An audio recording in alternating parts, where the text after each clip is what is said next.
two interesting and extraordinary leaders that I think truly encapsulate the spirit of this moment and the spirit of where we want to take this moment in terms of the call and demands for change.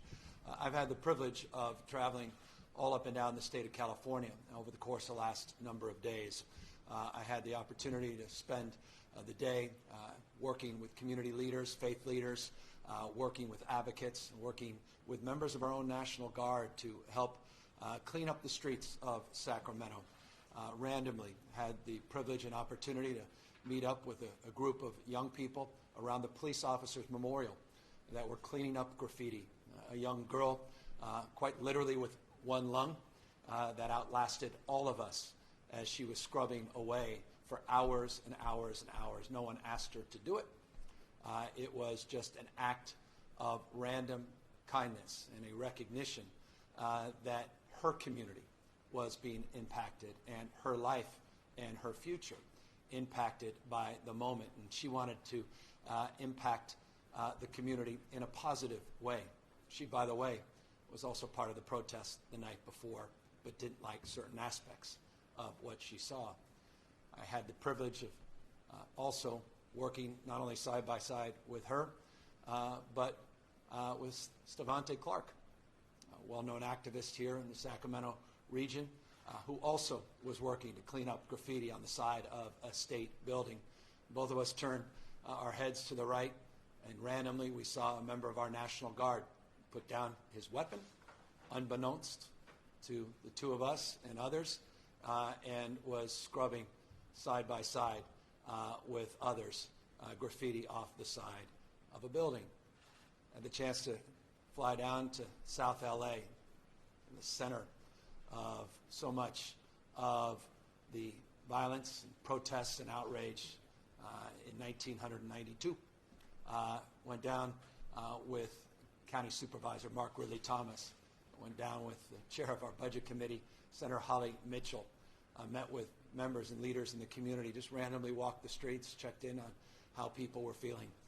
None of the protests, none of the violence manifesting down in South LA. We talked about why that was the case.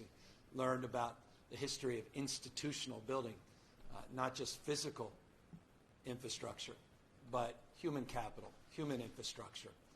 The resolve that people had to never again see what occurred in 1992 occur again in South LA. I had the chance to visit members of law enforcement, visit with community leaders, including one of my heroes. I'm here at the California Museum. It's also the home of the California Hall of Fame of some of the most inspired leaders that have left their mark on history that happen to have a strong identity here in the state of California. One of them that I had the privilege of recognizing just a few months ago was Reverend Lawson, known to many as one of the most influential leaders in the civil rights movement. He brought back forth the principles of nonviolence from Gandhi and brought them to the forefront of the consciousness of Dr. King. Met with him and leaders of Black Lives Matter, other leaders in the community, and had a conversation about the history of the civil rights movement. Going back, as we debated, to the 1950s, he argued back to 1947 and the impact Jackie Robinson had on the movement, not just Emmett Till and that moment that marked a part of history that changed the momentum. Montgomery bus boycott, others that he organized and helped lead. What makes this moment different from that moment? Is this a moment or is this a movement? What part of our history are we living in and living through? Had the opportunity to meet with many youth leaders. And I'll tell you, of all the conversations I've had over the course of the last week in particular, it's the clarity and conviction of our youth. They don't mince words. They don't beat around the bush. They're not patient. They're not necessarily confident that folks in position like mine get it or have the capacity to get it done. They have no reservoir of patience. They demand progress. They demand people in position of power and influence to listen, but more important than anything else, they demand the people in power, position, and influence, lead demonstrably, lead with courage, lead with conviction. But they also made a point, lead with civility. They pointed out, a number of these youth leaders, that violence has solved nothing. It's created nothing. There's nothing courageous about violent acts. I was reminded a little bit of what Kennedy spoke to, that no wrong has ever been righted by violence. To hear that from youth leaders leading protests in their community, peaceful protests, was humbling and also enlivening, because they want this moment to be met with a deeper sense of urgency, and they want their cause to be clear. It's a cause of peace, a cause of progress, and that violence has no place as it relates to meeting this moment and moving that collective cause forward. One thing I came back with, not only time on the streets in Sacramento, in South LA, in Stockton, California, with a young leader, Mayor Tubbs, and many other youth leaders that he assembled, is that the black community does not need to change. We need to change. We have a responsibility to change. Our institutions need to change. Our capacity of understanding needs to change. We need to contextualize not only this moment, but moments in the past where we never met these calls and these cries, that we ran short. We ran long on rhetoric, short on results. Again, there's no reservoir for patience. That's self-evident just on your TV screen, but it's also self-evident in the minds and hearts and the values that you hear from people all across this state and all across the United States of America. This has been an extraordinary week in our nation's history and the history of the state of California, and we have a unique and special responsibility here in California to meet it and to meet it head on.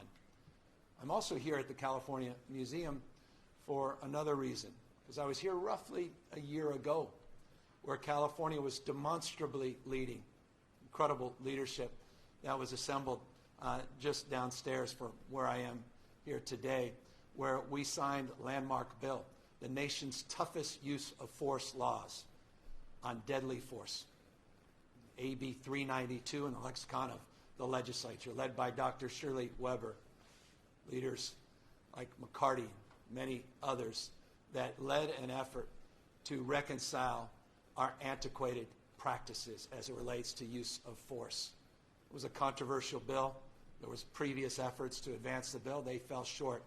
But assembled were not only elected officials, but leaders of all stripes, people that exercise every single day their moral authority, that helped create the conditions that led to the advancement of that landmark effort. Leaders who lost loved ones, leaders that were still cynical but willing to participate at this moment in hope and expectation that we can do more than just pass a program, but we can fundamentally solve a problem. And I am here today to say that program passing is indeed not problem solving unless we follow through on what we promote and promise, and we manifest a cultural change and a deeper understanding of what it is that we're trying to advance. We passed that bill last August, but it hasn't stopped violence, it hasn't stopped the mistrust, it hasn't stopped people from raising anxiety. We're seeing there's anxiety raised and concerns being brought to the forefront. We have so much work still left to do. There was a companion bill that was also part of that package, SB 230, that had deep frame of focus on implicit bias training, de-escalation techniques. So many of the provisions of that bill, interestingly, go into effect in January 2021. That cannot happen soon enough. We're scrubbing components of that bill to see if we can fast track and concentrate some of those provisions to advance the cause that brought us together on that bill and move forward with a greater sense of urgency. I say that to reflect on a point of optimism and also frustration that California has been leading, but still we haven't done enough. I say this all the time. Success is not a place or a definition. It's a direction. There is no having made it as it relates to addressing these foundational and fundamental issues. We have extraordinary amount of work left to do.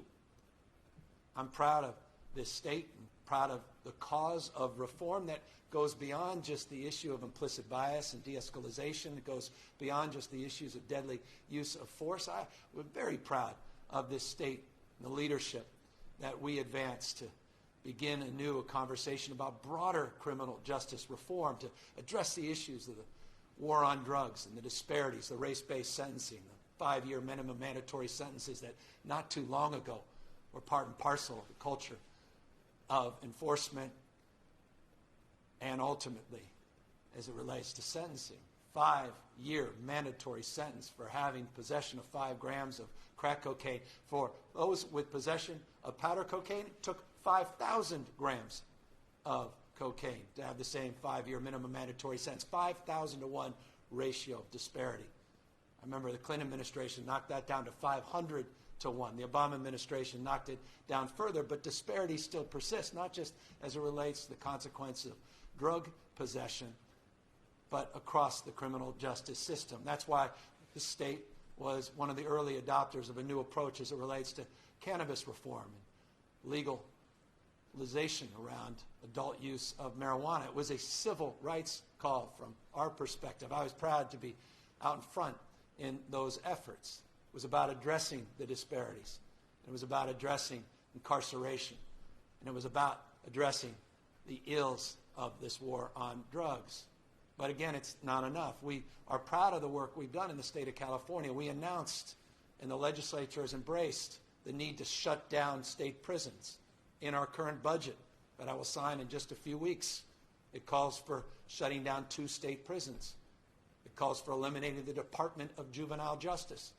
It calls for more probation reforms. All this building on the work that we've done on Prop 57, Prop 47, Prop 36, the work we continue to do in this state to end the death penalty in the state of California. I was proud to sign an executive order on a moratorium on the death penalty because one thing we know about our criminal justice system, it's not blind. It discriminates based on the color of your skin, discriminates based on wealth. It has been said over and over again. It cannot be said enough. We have a criminal justice system. I don't think this. I know this. As governor, I live this every day. A criminal justice system that treats people that are rich and guilty a hell of a lot better than it treats people that are poor and innocent. You know that, and I know that. So why aren't we doing something about it? We're trying our best here in the state, but we have to do more, still better. And I understand this conversation that we need to be having in the state of California just cannot be about criminal justice. It has to be about economic justice, social justice, environmental justice. It has to be so much richer and deeper than it's been in the past.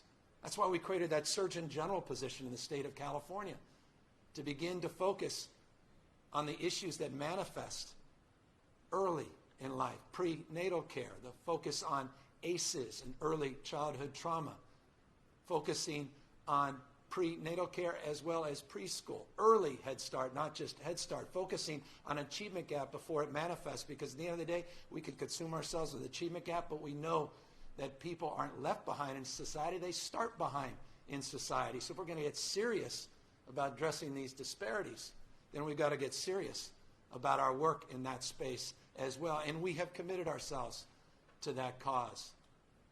Education reform. My gosh, 10% of black students, 10% of black students met the state benchmarks on math proficiency last year. 10% by 8th grade. All of the disruption around COVID-19 and learning loss, study just came out today. It should be seared in your minds and consciousness, a study that came out today that says the average learning loss in this nation because of COVID-19 is 7 months.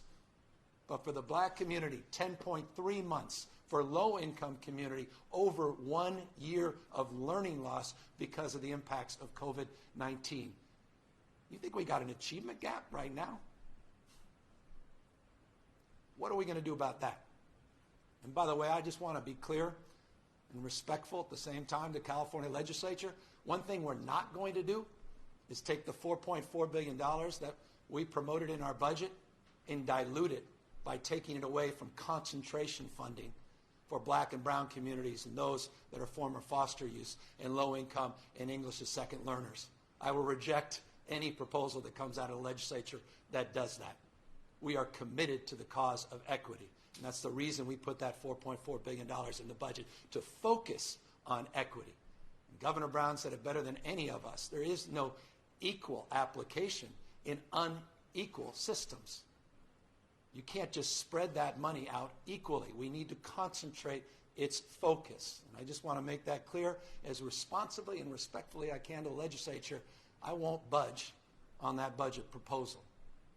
We have to do more and better, not just in education, not just addressing issues as it relates to birth and 0 to 5, but we also have to start thinking more systemically, more broadly about income supports. We were proud in this state to have doubled our earned income tax credit, proud in this state to begin the process of doing more on child care and empowering caregivers by organizing caregivers and giving them the power and capacity, their voice to lead, the focus on pay equity.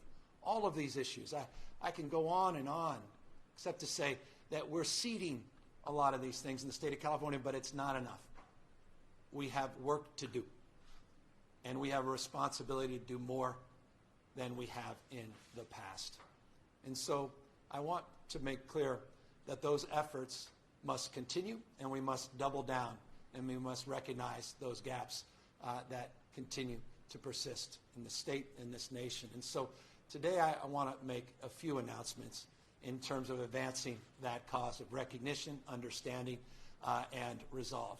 One thing that is crystal clear to me, having seen images that inspired me of peaceful protests, that protesters have the right not to be harassed. Protesters have the right to protest peacefully. Protesters have the right to do so without being arrested, gassed, be shot at by projectiles. That's a simple value statement. I want to make that crystal clear. They have the right not to be harassed, not to be denied, not to be arrested for peaceful protesting.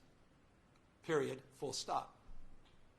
But it's clear on the images we see on TV, on the reality of a grandmother in La Mesa, California, that's in the hospital, that some people are denied that fundamental right. And then we're not seeing people treated equally all across the state of California. Now, we have rules and regulations, the California Highway Patrol, as it relates to how we use projectiles and how we use tear gas and how we use force to protect the peace. Not deadly force in this case, but broadly. National Guard has a frame. But municipalities have different approaches. And it's clear to me that we need to standardize those approaches.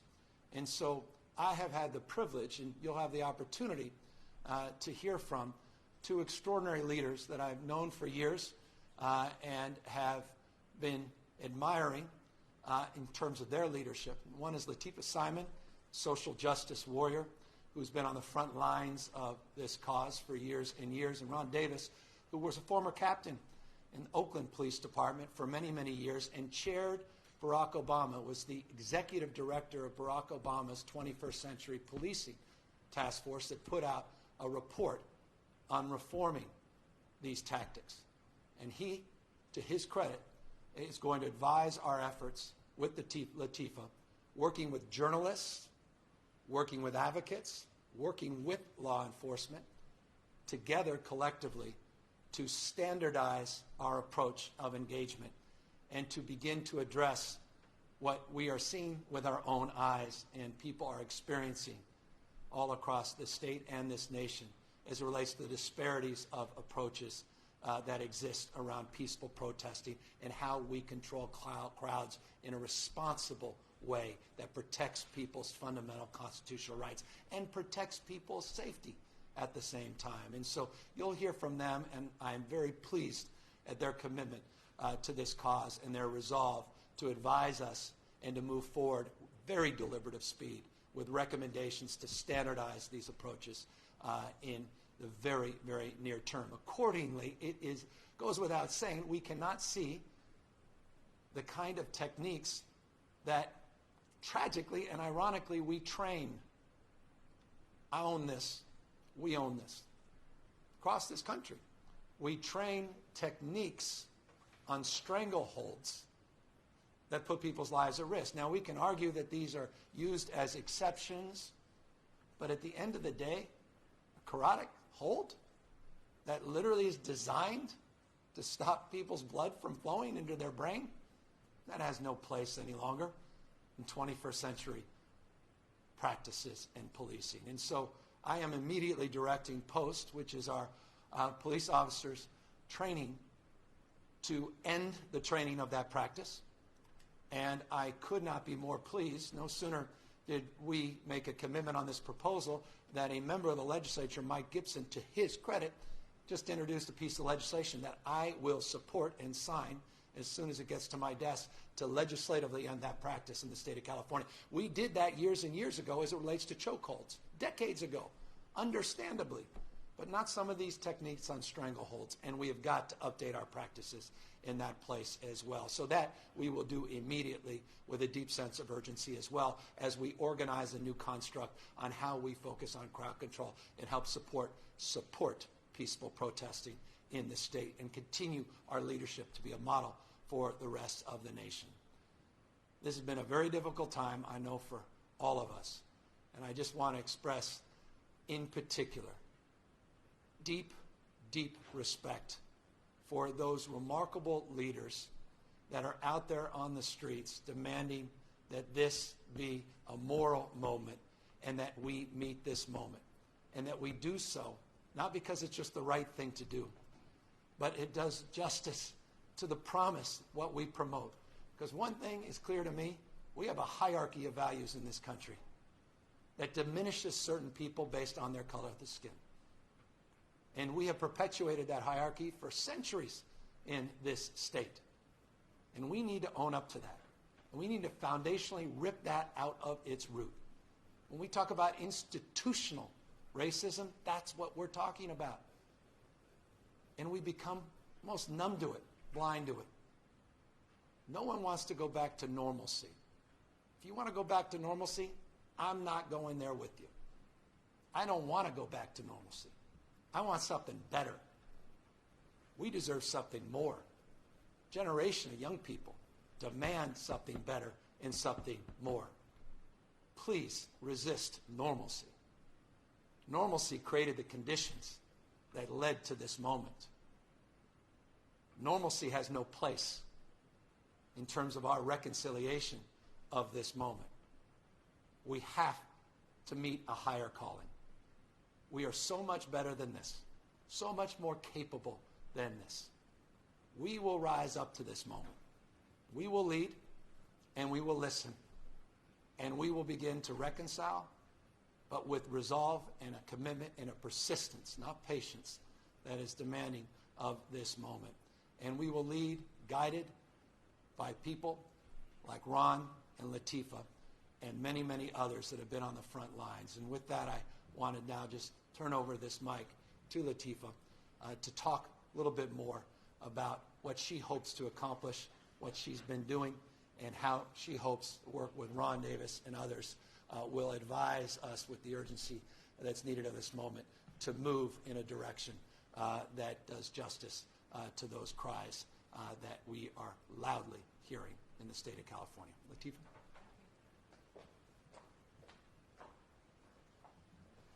Thank you, Governor.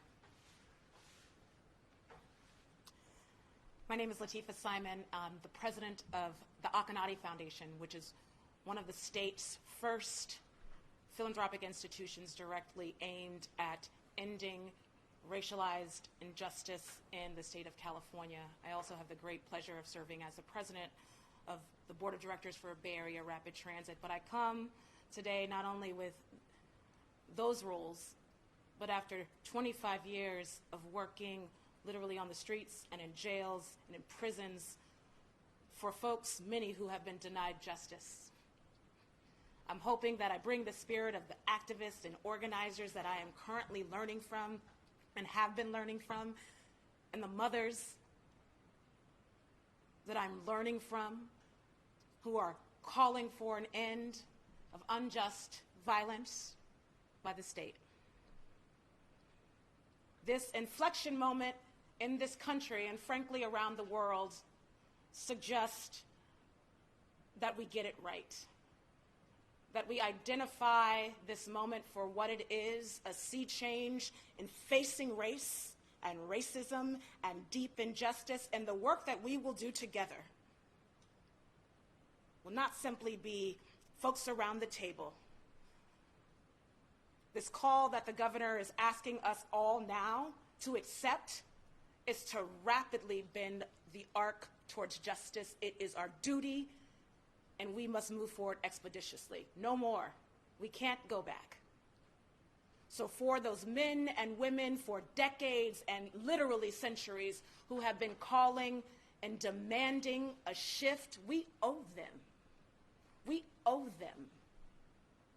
The shift in this state, the state will come first, and so goes the nation. 392, Governor mentioned it. He signed one of the country's most sweeping acts of legislation to direct a change in culture. And now we must move. Dr. Shelley Weber worked with women in communities all throughout the state who had to bury their sons, unarmed sons, to create and craft those words that are now law in the state of California. We've all watched the tape of the murder of Mr. Floyd.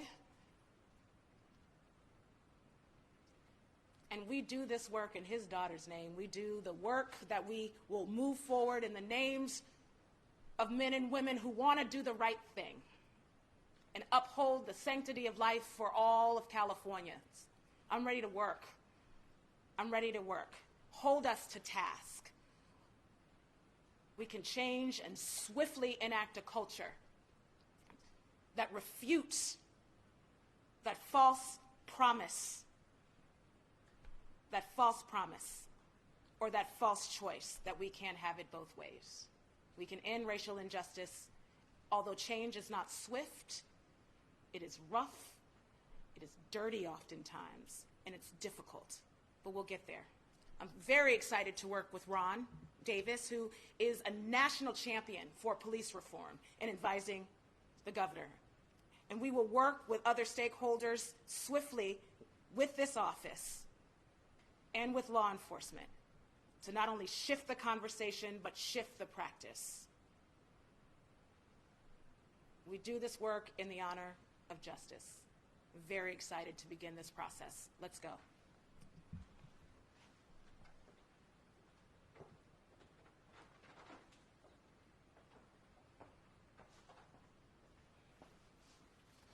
Good afternoon. Let me start by first thanking the governor for his leadership. What I really appreciated with his opening remarks was the candor and the truth that he told us about who we are, who we have been, and where we need to go. I think the governor recognizes that too often the truth does hurt. Too often the truth is uncomfortable. But even though the truth hurts, selective ignorance is fatal. We ignore the truth, we make mistakes. We ignore the truth, we threaten our very existence. We threaten this democracy, the state, the nation. And so we have to start with the truth and understand that the systems that the governor is talking about are not broken. They're in many cases operating as designed, and we need to have new ones. That's why I really appreciated the idea of not going back to normalcy, but moving forward. I'm honored to be able to provide advice that I think I bring a very perspective, and it's personal for me. One, as you can see, I'm standing here as an African-American male and know what it's like to be a black man in America. And when I was a cop and I was not in uniform, what it's like to see a police car behind you. Know what it's like when I have 3 kids to have to tell all 3 of my kids what to do when stopped by the police, have to prepare them to be safe against the people that I respect and work with and wore the same uniform I did. That conflict has been something I struggled with for 30 years on how to reconcile it. And I've found a way to reconcile it, which I think the governor is leading the state to do. You don't reconcile it by trying to fit them into a safe narrative. You don't reconcile it by ignoring the truth or history. You accept each for the truth that they represent, and you move forward. And I think that's what we need to do here. I also spent 30 years as a cop, as the governor mentioned. So that perspective has meaning to me. I'm proud to work as a cop, and I can't think of no more noble profession or the group of men and women that I work with are so honorable, courageous.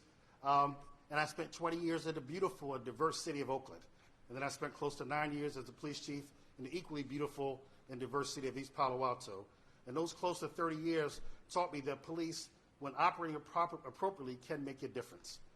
And then I also spent 3.5 years in the Obama administration, as the governor mentioned, to be able to work with the thousands of police departments. There's over 16,000 police departments in the United States, local, state, county, and tribal. And as the director of the COPS office, I had to work with a lot of them. It included going to Ferguson, going to Baltimore, working with San Francisco Police Department with their collaborative reform. We even did an after-action review of Ferguson to understand what went right and what went wrong, the 50 caliber weapons, the militarization of the police. So we know there's roadmaps out there. When Michael Brown was killed following that tragedy, President Obama created the President's Task Force in 21st Century Policing, and I had the honor of serving as the executive director and traveled around the country with the task force with listening sessions, listening to experts and victims and families and academics and union and police officers and sheriffs, everyone trying to identify what are the best methods moving forward. I appreciate the governor's stance. We don't have time to relitigate the causes. We know the causes. The governor outlined some of them today. What we need to do is focus on the remedies and to move forward so that we turn all these plans that do exist into actions. So for me, I was there during Rodney King as a cop. I was there during Freddie Gray in the Obama administration. Each one was a certain moment. I do believe that this is a movement. And I'll close with a call to my fellow law enforcement leaders. In the 60s, we have evidence and videos, and we celebrate some of the courageous actions of civil rights people that stood against the oppression that we provided them as police officers, whether it was the Edmund Pettus Bridge, whether it was demonstrations. And our job was to oppress and to stop the expression of First Amendment rights. In 2020, we have now come to the point where our job should be to protect the civil rights and to the First Amendment rights so that people can protest in peace. There's only two types of protest we should not accept, and that's silence and violence. And silence does no one any good, and violence is just unacceptable. So what I tell my law enforcement leaders, I will call to action as we move forward with this, that we will be getting a hold of you, that we will be collaborating with you. We need time for you to stand up. I've seen a lot of chiefs take a knee, and that is great, but now take a stance, and take a stance for systemic reform and changes. I saw a lot of people say they want to make changes. Well, this is the opportunity. Let's make this movement not against the police. Let's do it with the police so that we can make changes about our systems that everyone benefits. I look forward to, you heard the passionate speakings of Lateef, and I look forward to working with my colleagues and under the leadership of the governor. I think we can actually get some things done that will not only make policing practices better in California, it will help start changing the culture of policing as a profession. And I agree with everyone that says when California does something, the nation does follow. So it is an honor to actually be able to help the governor's effort. Thank you.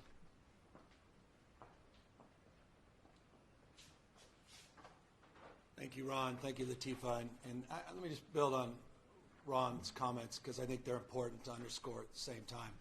As a former police officer himself, as someone who recognized and deserves to be recognized, police officers, not just chiefs, of all stripes all across this country. You see images of police officers dancing with protesters, bending down on one knee with protesters. Members of our own National Guard, not just cleaning up graffiti here in Northern California, but in Southern California, a whole crew bending down on one knee in solidarity with the protesters.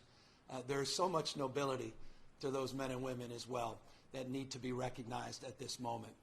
I know firsthand the courageousness of many in law enforcement, overwhelming number of our men and women in uniform that go to work every single day to do justice to this collective cause of making more gentle the life of our world. And they're as horrified by what is happening as anybody.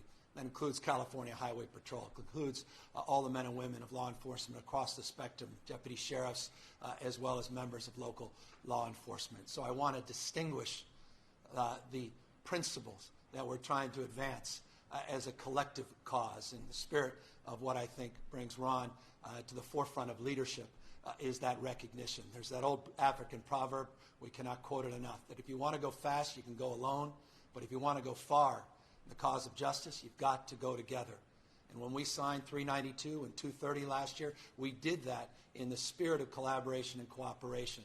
We didn't agree on every issue, but we didn't come at it with closed fists, with open hearts and hands, and we worked together with law enforcement to advance the most significant use of force, deadly use of force provisions of any state in this nation. And I believe that is the spirit that brings Ron to his leadership position, brings Lateefah here today, and certainly that's the spirit we'll carry forward. And it's also the spirit of collaboration, not just with those in positions of formal authority, but others that are exercising not just formal authority, but moral authority, like the leaders of the Black Caucus in the California legislature, the Latino Caucus, and others that we look forward to working with on a legislative package of reforms. And I want to thank all the leaders of the Black Caucus in the state of California for their incredible stewardship, their capacity of leadership that's demonstrable by the work that they've been doing for years and years over the course of not only their careers, but over the course particularly of the last 12 months, where historic number of bills were advanced because of their example and their support. And we need that collaboration. We need their example, their voice at this moment as well. Final point, because it's important, Ron made about the issue of silence. I want to encourage those of us that are prone to silence at this moment to consider not just Ron's words, but to consider Dante's words. Dante infamously said that the hottest place in hell is reserved for those in a time of moral crisis that maintain their neutrality. This is not a time to be neutral. It's not about picking sides. It's about recognizing that the conditions that led to this moment cannot persist. We cannot be neutral about that. We need to stand up and at least recognize that. It's not a political statement, but I believe evidence that is abundant. It's a statement of fact. So let us resolve, each and every one of us, to lead at this moment. Sure, those in positions of authority, but all of us have the capacity to lead. And I think, as one young lady told me in Stockton just yesterday, that leaders encourage others to lead. That's the most important job we all have, is to create conditions where people can thrive and people can live their lives out loud. And so with that, I look forward to answering any questions, but moreover, I look forward to the days, months, years ahead of hard work and the tenacity to build trust once again, communities all across this state and nation. Hi, Governor. Nicole Nixon with CAP Radio News, and I will be asking questions on behalf of the press today. I'd like to hear a little more about the specific policies you would support to address some of these racial inequity issues. You mentioned the Black Legislative Caucus. They put out a list of priority bills that includes a constitutional amendment for affirmative action, parole and probation reforms, and a reparations task force. What do you plan to throw your weight behind? Well, we've supported all three of those efforts, so already have publicly done so and continue to. But beyond that, we have our own reforms that are presented as incredible opportunity at this moment. As many know, we made commitments last year, signed bills to shut down private prisons. We've made commitments that are presented in front of the California legislature that I believe they're opposed to support by eliminating the Department of Juvenile Justice to advance probation reform. We don't need a new bill in our budget. We seed those reforms, seed the reforms to continue our efforts to focus on rehabilitation, higher education opportunities for youth offenders in this budget. Those opportunities present themselves in real time. Working with the legislature over the next few weeks, we'll have the opportunity to anchor those reforms in the trailer bills that are part of this budget package. So many things have been proposed in terms of affirmative action, which I've long supported, righting that wrong as it relates to those changed. As it relates to the issues of reparations, working to study and understand more broadly what that looks like, what that means. We've been public in our support in that space and continuing the cause that unites all of us, not only in this moment, but the deeper structural cause of addressing the underlying issues as it relates to disparities from the health perspective, environmental justice perspective, and focusing on economic justice as well. What are the state's plans to address an anticipated surge in coronavirus cases due to the protests? And should counties start preparing to pull back some of their reopenings? We have a plan that is detailed, plans that are required of each county in the state of California. They're called attestation plans. They're containment plans. They are prevention plans. Those plans are available for review for everybody on covid19.ca.gov. You can click on to any county in the state of California, see what your county health director in partnership and council with local elected officials have put up as it relates to resources in these areas, as it relates to testing capacity, tracing and tracking capacity, isolation protocols and programs, efforts to protect the most vulnerable California, those in skilled nursing facilities, homeless individuals, people that are incarcerated, strategies for alternative care sites, and capacity on PPE and human resources. I say all that to make this point. Those plans are up on that website, and we have, over the course of the last 100 days, been preparing our efforts here in the state of California for an anticipated increase in cases as we begin to reopen our economy, not just in the context of these protests, that we will see an increase in cases, and our capacity has never been greater to meet the needs from an ICU perspective, a hospitalization perspective, an alternative care perspective, and a PPE perspective. That BYD contract, as just one proof point, over 90 million masks have come in off that contract. And as a consequence, we've been able to distribute tens of millions of masks throughout our economy, different sectors of our economy, including commitments we're making to our public education system, our child care providers, and essential workers that are disproportionately represented in the black and brown communities. So all of that is part and parcel of our strategies and our efforts to prepare for reopening broadly defined and clearly prepare for an increase of cases related to the mixing that has occurred because of these protests. Some questions about that BYD mask deal related to N95 masks. What is the status of that? There was another deadline today. Have you negotiated an extension on that?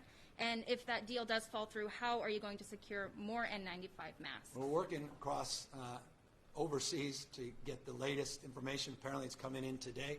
I'll have more clarification. Hopefully that has already come back. The contract, we pay for what we get. We don't pay for things we don't get. We've already received over 90 million masks. That has provided an unprecedented level of capacity for this state, unprecedented in any other state in this country, that has allowed us to distribute tens of millions of masks that otherwise would not have been afforded. So I'm very pleased with that progress, and to the extent that the N95 component of those masks, not just the procedure masks and surgical masks, are not part of that. We've been working with other providers, and we'll have a backup to that backup. But we'll get some clarification, we hope, as early as today. This question comes from Jeremy White of Politico. Today, the White House economic advisor, Stephen Moore, said that the new jobs report shows we don't need more coronavirus aid, and there's no reason to have a major spending bill. What is your response to that? I think that's foolhardy. I think that's short-sighted, and I think the reality on the ground suggests something very, very differently. Just because you had some good news, and I'm very pleased with that good news as it relates to the national unemployment, that's the numbers in the aggregate. We don't live in the aggregate. We have 50 different states, 50 different editions, and the economic pressures are profound all across this nation. The budget shortfalls are legendary in terms of their status, the number of cities and counties and states that are struggling to make just foundational commitments, let alone make the commitments that this moment requires as it relates to investments in the future. And so I appreciate that's their sentiment today. We hope that sentiment is not broadly shared. Certainly it is not shared by our leader, the Speaker of the House, Nancy Pelosi, and her colleagues in the U.S. House of Representatives that have approached this very differently with, I think, much more depth of understanding than is reflected by that comment from that one individual advisor. I got a couple questions about nail salons. Some reporters have been told that the state no longer believes the first case of community transmission occurred in a nail salon, as you mentioned, last month. Do you still stand by that? And what are your plans for reopening nail salons? Well, we're looking forward to putting out additional guidelines today that should put further clarification on the next iteration of opportunities for counties to continue a phased reopening. I'll remind everybody, when we put out guidelines in every sector, including the work we're doing with the Asian Caucus in the state of California, working with nail salon industry to put out the guidelines in this space we've been working on over the last few weeks. We put out a document that is a how document, but it does not prescribe when these counties move forward. That will be on the basis of counties making that determination for themselves based upon the unique conditions in their respective communities. So those guidelines are forthcoming. And as you know, many others that have been watching some of these daily briefings, we put out guidelines with fairly consistent cadence on a weekly basis in each sector, and many more are being released this afternoon. This is the last question. It comes from Kathleen Renane of the AP. You have stated repeatedly that decisions on curfews and the National Guard should be made locally.